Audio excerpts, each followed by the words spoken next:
신약성경 로마서 5장 12절 말씀입니다.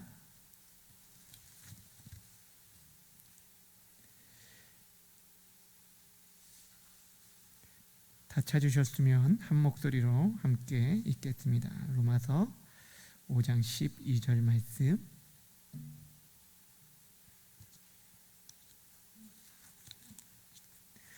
함께 읽겠습니다. 시작.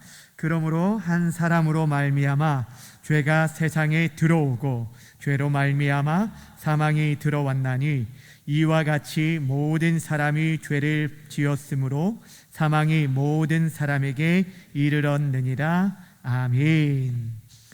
오늘은 하이델베르크 교리문답 세 번째 시간으로 타락한 본성은 어디서부터 왔는가에 대한 내용들을 함께 살펴보려고 합니다. 우리가 하이델베르크 첫째 시간에 나눴던 것들을 여러분 계속적으로 기억하고 나가셔야 하는데, 우리의 참된 위로, 우리의 유일한 위로가 어디서부터 오는가? 이것은 우리가 살아있으나 죽어서나 나는 나의 것이 아니라 누구의 것이라고요? 예수 그리스도의 것이 되었다라는 것이 우리에게 정말 참된 위로, 이 이상 다른 어떤 위로가 없음을 말씀해 주고 있는데, 그 위로 안에서 우리가 복되게 살아가기 위해서, 복된 인생을 살아가기 위해서 우리가 알아야 할 세 가지가 있다라고 그랬어요. 우리가 죄와 비참함에 빠져 있다는 것들을 알아야 하고, 그 비참함에서 어떻게 구원받는지를 알아야 하며, 또한 구원받은 우리들이 하나님께 어떻게 감사해야 할지, 이거를 수술의 비유를 통해서 우리가 진단을 받고 수술을 하고 또한 계속적으로 관리하는 것, 이거 중요하다라고 말씀드렸습니다. 그러면서 지난 시간에 우리가 살펴봤던 것은 우리가 죄와 비판함에 빠졌다는 것들을 어떻게 알 수 있느냐라는 것이죠. 사람들이 봤을 때 저 사람은 그냥 선한 사람, 악한 사람, 이렇게 사람들이 판단이 아니라 참된 의로우신 하나님께서 무엇을 통해서 우리에게 우리의 죄와 비참함에 우리가 빠져 있는지, 우리의 상황이 어떠한지를 보여주고 있는 것이 무엇이냐면 바로 하나님이 우리에게 요구하신 이 율법, 말씀을 통해서 우리가 그 율법을 통해서만 알 수 있다라고 말했습니다. 여러분, 하나님 우리에게 요구하시는 게 무엇일까요? 그 계명들이 너무너무 많이 있는데 그 계명을 10가지로 요약한 것이 10계명이라고 말씀드렸고, 예수님께서 이것을 2가지로 요약했는데 뭐가 있죠? 첫 번째, 하나님 사랑, 그리고 두 번째가 이웃 사랑인데, 하나님을 마음과 뜻과 힘을 다해서 하나님을 사랑하라. 그리고 둘째는 이와 같으니 내 자신과 같이, 이웃을 내 자신과 같이, 내 몸과 같이 사랑하라 라는 말씀이었어요. 근데 문제가 무엇입니까? 우리가 하나님의 그 계명을 알면서도 불구하고 이것들을 온전히 지킬 수 있느냐라는 것이 5번째 질문이었죠. 우리가 이것을 온전히 지킬 수 있느냐? 그런데 우리는 지킬 수 있는 힘이 없다라는 것이 문제일 뿐 아니라, 또한 지키려고 하는 의지 또한 우리가 없다는 거예요. 지키려고 하지 않는다는 거예요. 지킬 힘도 없고 지킬 수도 없을 뿐 아니라 지키려고 하지 않는 의지 없는 완악함이 우리 안에 있다라는 거죠. 여러분, 우리는요, 죄로 인한 우리 인생들은 하나님과 이웃을 사랑하기보다는 하나님과 이웃을 미워하는 쪽으로 한쪽으로 기울어져 있다라고 말씀을 드렸습니다. 그래서 우리는 균형 잡힌 판단을 내리지 못하고 한쪽에 악에 치우쳐서 생각하고 행동하고 말하고 우리가 그렇게 살아갈 수밖에 없다라는 것이죠. 그렇다면 이제 질문이 이런 거예요. 그렇다면 우리 안에 이렇게 하나님을 말씀을 쫓아 온전히 순종하지 못하는 이런 타락한 본성들, 악으로 치우쳐 있는 이런 본성들은 그럼 누구로부터 말미암느냐? 누구로부터 말미암느냐라는 거예요. 어디서부터 말미암느냐라는 질문이 하게 됩니다. 우리를 창조하신 분이 하나님이라면 그러면 이 모든 것은 하나님이 원래 우리를 그렇게 창조하셨느냐라는 질문이 오늘 육문으로부터 시작됩니다. 자, 6번째 질문 드립니다. 그러면 하나님께서는 사람을 그렇게 악하고 패역한 상태로 창조하셨습니까? 라는 질문에 대한 답을 여러분 하겠습니다. 아닙니다부터 시작. 하나님은 사람을 선하게, 또한 자신의 형상 곧 참된 의와 거룩함으로 창조하셨습니다.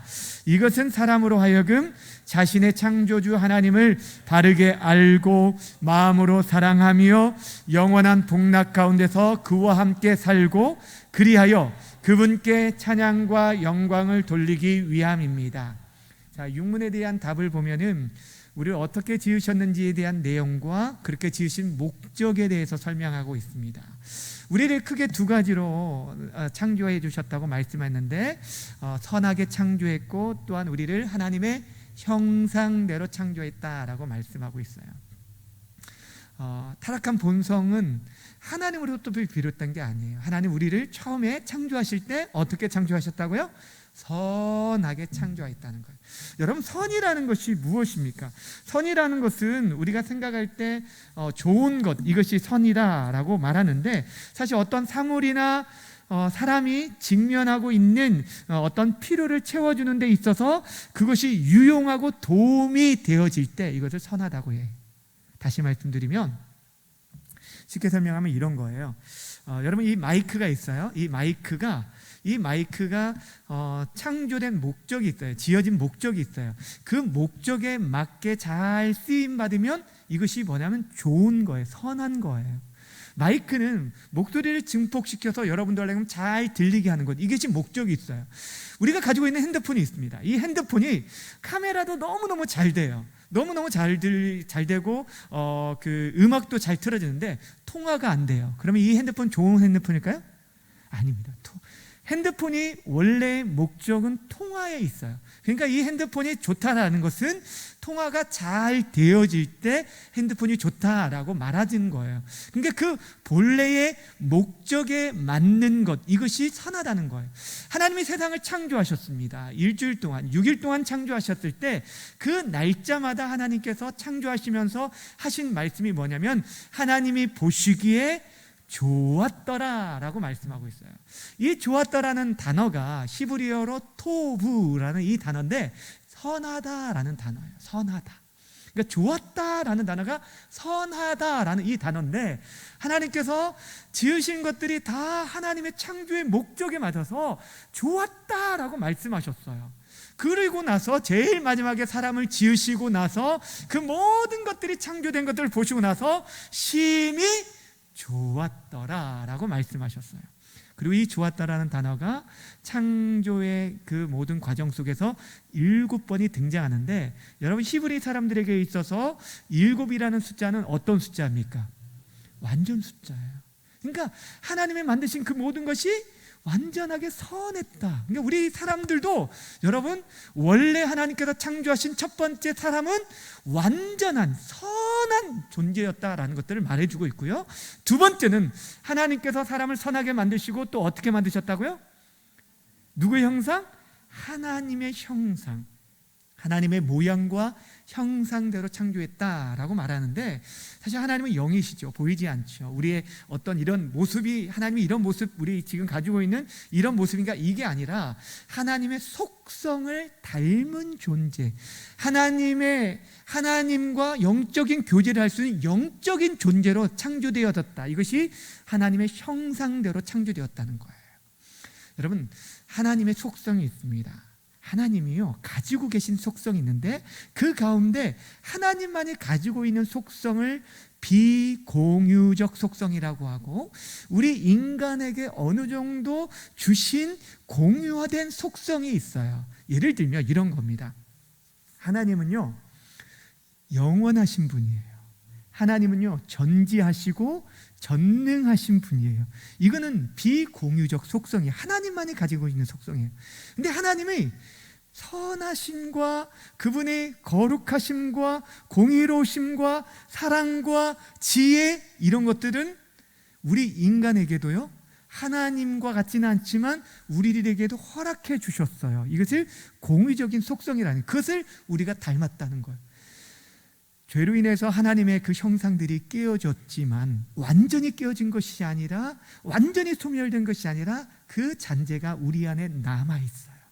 그렇기 때문에요, 여러분, 사람들 사이에서 긍휼을 베풀고 또한 어떤 정의를 향해서 애쓰고 수고하는, 그러니까 아직까지도 이 세상이 유지되는 거예요. 하나님의 그 형상을 닮았다는 것이 바로 그거고, 더 나아가서 하나님의 사역적인 면에 있어서도 우리가 닮은 것이, 하나님이 이 세상의 모든 것들을 창조하셨습니다.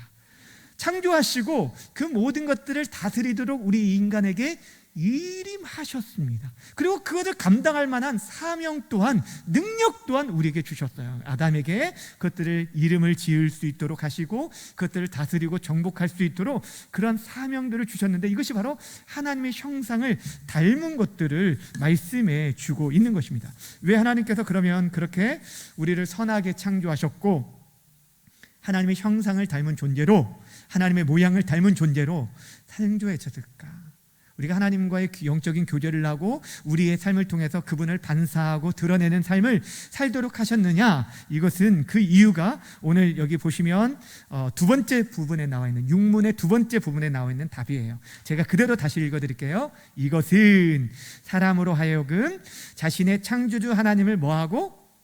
바르게 알고, 그리고 마음으로 뭐하고? 사랑하며 영원한 복락 가운데 그와 함께 뭐하고? 살고, 그리하여서 그분께 찬송과 영광을 돌리기 위함이다 라고 말씀하고 있어요.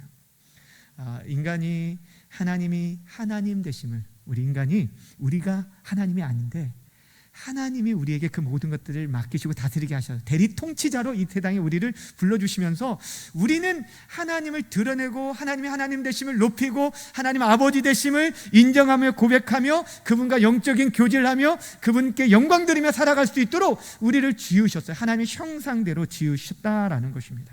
지금 이 육문에서 말하려고 하는 게 뭐냐면, 사람들이 이런 얘기를 하는 거예요. 하나님이 우리를 창조하셨다고 하는데, 그렇다면 우리가 가지고 있는 이 타락한 본성은 하나님으로부터 비롯된 거 아니냐?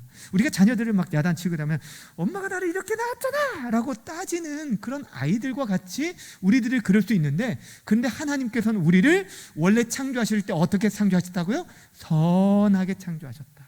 그리고 하나님의 형상대로 창조하셔서 하나님과 영적인 교제를 하며 그분께 영광을 돌리도록 창조되었다라는 것입니다. 그러니까 우리가 타락한 본성을 가지고 있는 것은 하나님께로부터 그 원인이 있다는 것이 아니라는 것을 말씀해 주고 있어요. 그렇다면 이제 일곱 번째 질문이 이거예요. 그렇다면 이렇게 타락한 사람의 본성은 어디서 나왔느냐라는 질문인데, 자, 이 질문에 대한 답을 함께 읽도록 하겠습니다. 우리 시조 시작.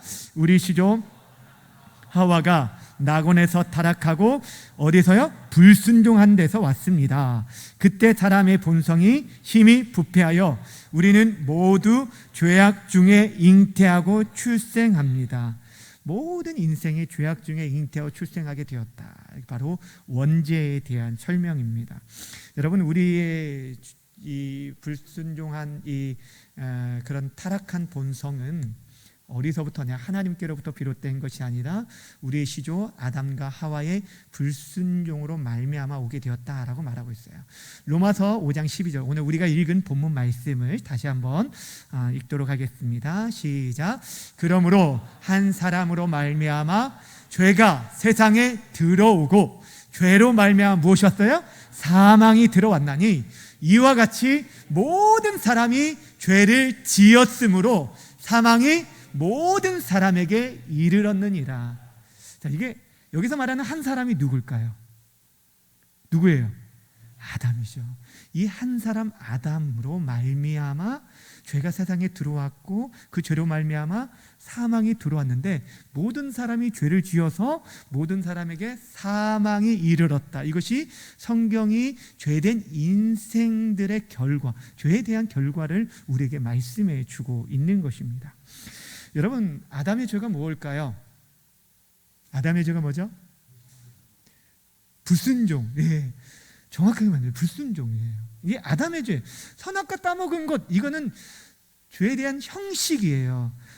선악과를 따먹은 것. 근데 그 내용이 무엇이냐면 바로 하나님의 말씀에 대한 불순종과 반역이라는 것입니다.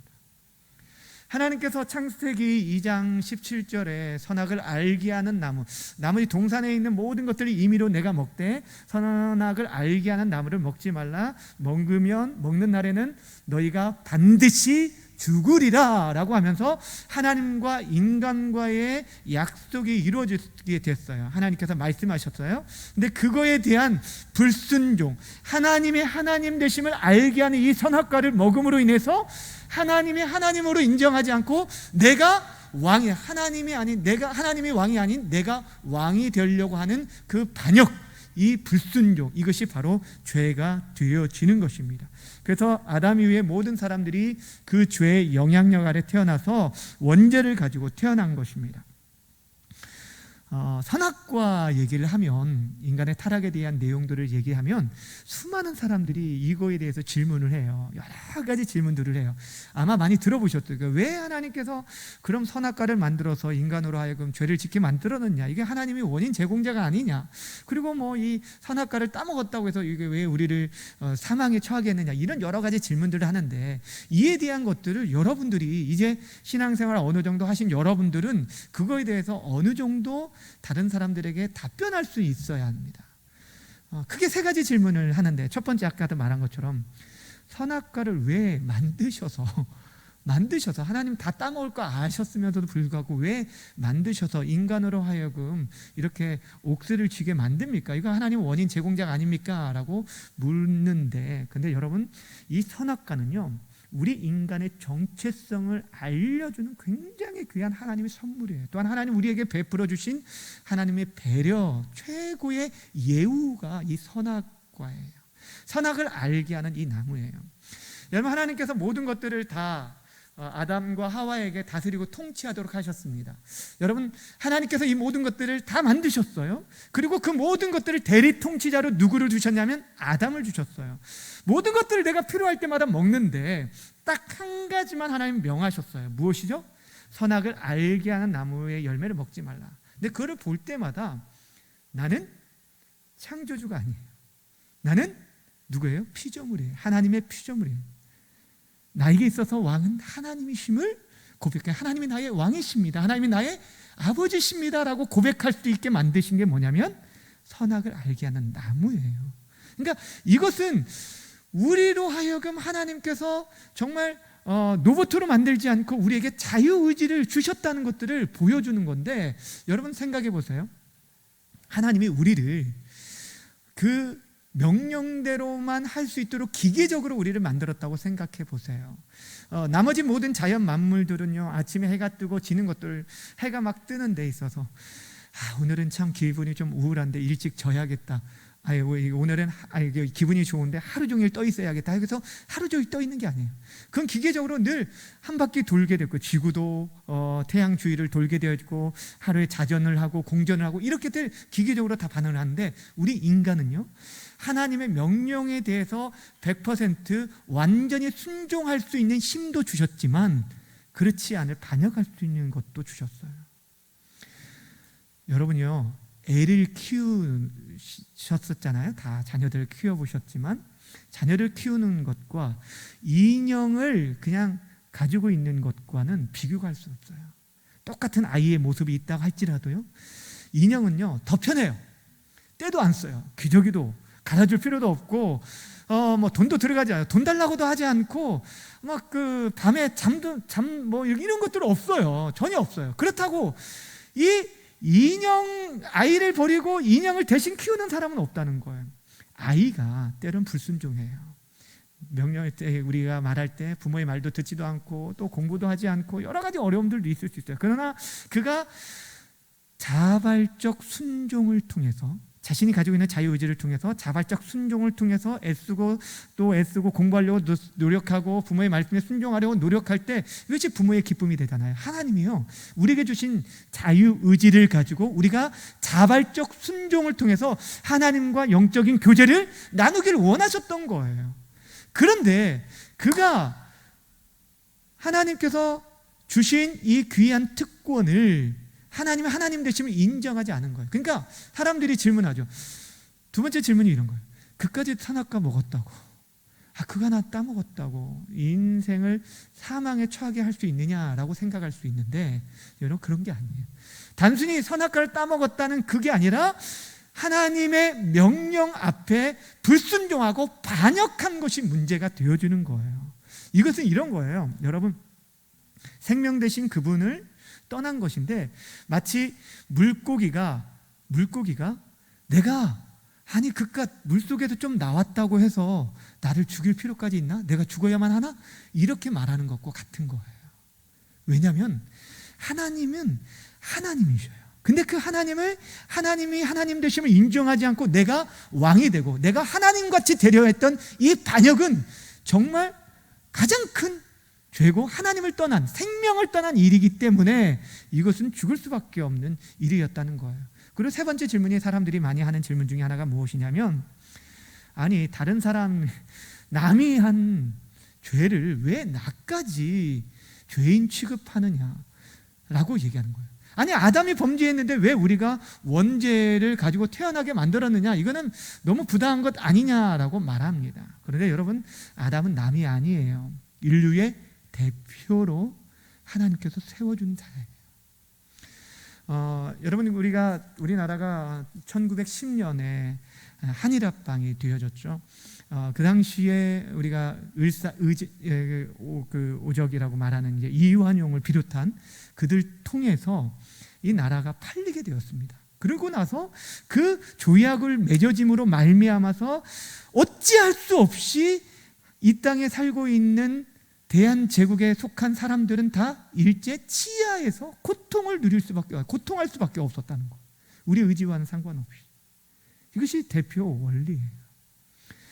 더 쉽게 설명을 드리면, 우리가 2002년 월드컵 때 굉장히 큰 환호를 지금, 제가 그때 신학교 친대원 다닐 때였는데, 그 기말고사 기간이어서 너무 잘 알아요.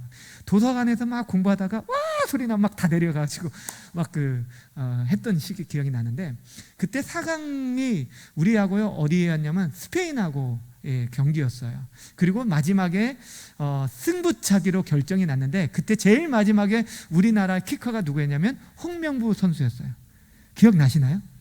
기억나시죠? 그리고 이제 홍명수 선수가 마지막에 승부차기 넣어가지고 이겼는데, 그때 여러분 신문이나 방송에서 홍명보가 이겼다라고 말합니까? 아니면 우리가 이겼다고 말해요? 장로님 그때 축구장 거기 가셨어요? 월드컵을 우리가 순수로 출전한 게 아니에요. 축구화도 신어본 적이 없어요. 다만 이거밖에 안 했어요. 이거밖에 안 했는데도 불구하고 우리가 이겼대요. 왜 그래요? 그 사람들이 우리의 대표 선수이기 때문에 우리가 이긴 거예요. 마찬가지로 우리의 죄에 대한 것들은, 이 원죄는요, 그 아담이 우리의 대표이기 때문에 그 원죄가 그대로 고스란히 우리 안에 날아오게 되어졌어요. 그래서 우리는 어찌할 수 없이 선을 택하기보다는 악을 택하게 되어지는 그런 성향, 이 죄된 성향을 가지고 태어나게 되었다라고 성경이 우리에게 말해주고 있는 것입니다. 자, 그렇다면 여러분, 이 죄에 대한 결과가 무엇인가? 이 죄가 가지고 있는 두 가지 결과, 지난주에 잠깐 설명을 드렸는데 두 가지 결과가 뭐냐면 죄책과 오염이라는 부분이에요. 이거는 좀 여러분 기억하셨으면 좋겠는데, 죄책과 오염, 죄에 대한 책임과 죄의 본성에 대한 오염과 부패가 우리 안에 남아지게 되었어요. 죄에 대한 책임, 이 죄에 대한 책임이 결국 사망이 오게 되었고, 죄에 대한 오염으로 인해서 우리가 부패하게 되어서 조금만 어떤 환경이 이루어지면 죄를 지을 수밖에 없는 그런 연약한 인생들이 되어졌다는 거예요. 그것이 바로 우리 인간의 처지입니다. 그런데 여기서 한 가지 또 짚고 넘어갔으면 좋겠는데, 오늘 새벽에 나눴던 말씀인데, 창세기 9장에 대한 말씀이었는데, 여러분, 우리 인생이 죄로 인해서 하나님의 형상이 파괴됐다라고 말씀을 드렸는데, 그렇다고 해서 우리 인간의 존엄성, 우리 인간의 한 사람 한 사람의 존재 가치, 하나님의 형상이 완전히 소멸되지 않았기 때문에 한 사람 한 사람 여전히 존귀하다는 것들을 우리는 기억해야 돼요. 죄로 인해서 원죄를 가지고 태어났다라고 해서 우리 사람 자체 자신이 모든 그 존귀함들을, 가치를 잃어버렸다가 아니라는 거예요. 창세기 9장 6절 말씀을 함께 좀 읽어볼까요? 창세기 9장 6절 시작. 다른 사람의 피를 흘리면 그 사람의 피도 흘릴 것이니 이는 하나님이 자기 형상대로 사람을 지으셨습니다. 아멘. 홍수 심판 후에 하나님께서 노아와 언약을 맺으시면서 말씀해 주신 거예요. 사람 한 사람 한 사람의 이 피에 대한 책임을 물겠다. 왜냐하면 하면서 한 사람 한 사람이 하나님의 형상대로 창조되었기 때문이다 라고 말하고 있어요. 그러니까 여러분, 우리가 죄로 인해서 원죄를 가지고 태어난 존재들이지만 여전히 우리가 믿지 않는 사람 한 사람도 존귀하게 여겨야 할 이유, 그 인생 자체가 존귀한 이유는 하나님의 형상이 우리 안에 남아있기 때문이라는 거예요. 지나가다가요, 깨끗한 종이 한 장이 떨어져 있고 하나는 꾸깃꾸깃하고 굉장히 지저분하고 흙도 묻고 그래서 조금 찢어진 것 같아요. 근데 보니까 5만 원짜리가 떨어져 있어요. 자, 여러분 같으면 깨끗한 종이를 주겠습니까? 더럽고 구겨진 5만 원짜리를 주겠습니까?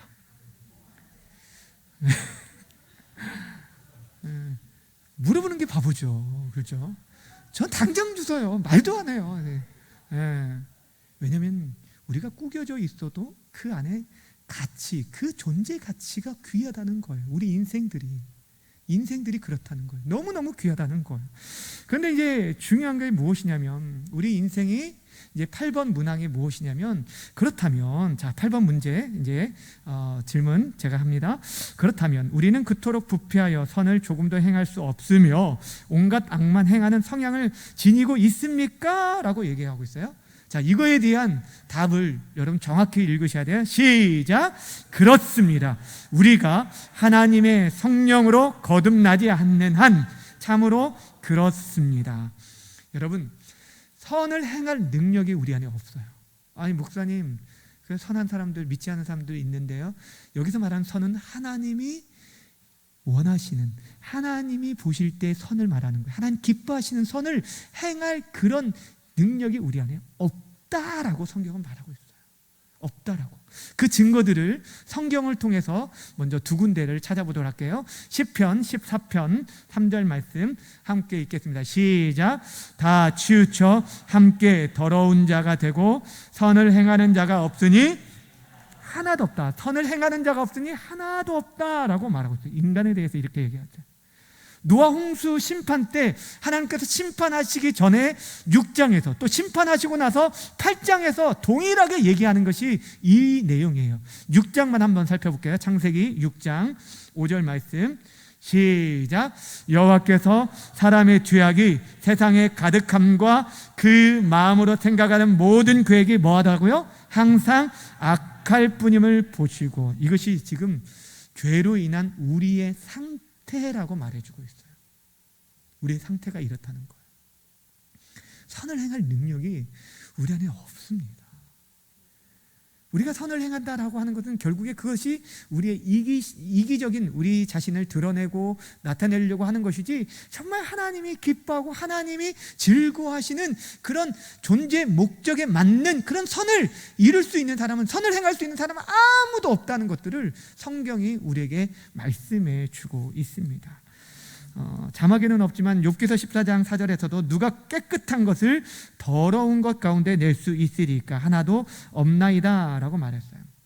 근데 사람들이 이런 문제들을 사람들이 배우지 못했기 때문이다 라고 생각을 합니다. 그래서 교육을 잘 받으면, 사람들을 바르게 가르치면 도덕과 윤리를 통해서 사람들이 이 모든 문제에서 해결되어 줄 수 있을 거라고 생각했는데 오히려 그렇지 못했어요. 사람들이 많이 배웠으면 덜 배운 사람보다 여러분 죄를 짓지 않을까요? 아니요. 오히려 고등 범죄를 짓는 것을 보게 됩니다. 교묘하게 더 큰 죄를 짓는 것들을 보게 되어진다는 거예요. 교육의 부재 아니라는 거예요. 결국에 8번 문항에서 우리에게 가르치려고 하는 게 뭐냐면, 우리 인간은 스스로의 힘으로는 자신을 구원할 수 없다는 것을 가르치고 있어요. 내가 애쓰고 수고하고 노력하고 그래서 내가 어떤 선을 행할 수 있는, 절대 안 된다라는 거예요.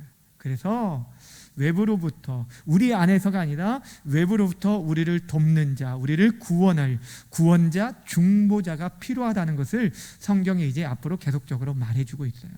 우리의 죄와 비참, 우리의 상태로는 그냥 가만히 놔두면 어떤다는 거예요? 죽는다는 거, 죽었다는 거예요. 이제 죽었다고 이제 성경 말하지만 죽는다는 거예요. 죄로 인해서 사망이라는 결과가 내려지는 것이 당연한 인생들이라는 거예요. 근데 우리가 그 사망으로부터 빠져나올 수 없다는 거예요. 스스로는 구원할 수 없는 인생이라고 말하고 있어요. 근데 여러분 오늘 이 8번 다시 한번 보세요. 여러분 가지고 있는 그 8번에 보면 여기 보면 소망의 단서가 숨겨져 있는 걸 보게 됩니다. 자 보세요. 자 8번 문항을 다시 한번 읽어드릴게요. 그렇다면 우리는 그토록 부패하여 선을 조금도 행할 수 없으며 온갖 악만 행하는 성향을 지니고 있습니까? 자 답을 읽겠습니다. 시작. 성령으로 거듭나지 않는 한 참으로 그렇습니다. 자, 여러분 제가 굵은 글씨로 써놓은 게 있어요. 보셨죠? 하나님의 성령으로 뭐하지 않는 한, 거듭나지 않는 한. 여러분 이것이 소망의 끈이에요. 하나님의 성령 우리가 거듭나게 될 때 어떻게 된다는 거예요? 우리가 선을 행할 수 있는 자가 된다라는 거예요. 거듭날 때. 그러니까 우리가 가지고 있는 본성으로는 도저히 안 돼요. 근데 새 생명, 새 창조의 역사가 일어나게 되어질 때 가능하다는 거예요. 우리 안에 본성으로는 도저히 안 되는 거예요. 근데 이것을 생각할 때 어떤 게 생각났냐면 저희 장모님이 간 이식을 했지 않습니까? 이제 그 간 이식을 하셨는데 간 경화가 너무너무 심해서 몸도 붓고 또 뭐 모든 게 막 얼굴이 이제 시커매지고 여러 가지 이제 막 그 복수도 차고 여러 가지 너무 힘든 상태예요. 이제 수술하지 않으면 너무 힘든 그런 상황에 있었는데 이제 처남을 통해서 그 처남의 건강한 그 간을 이식받았어요.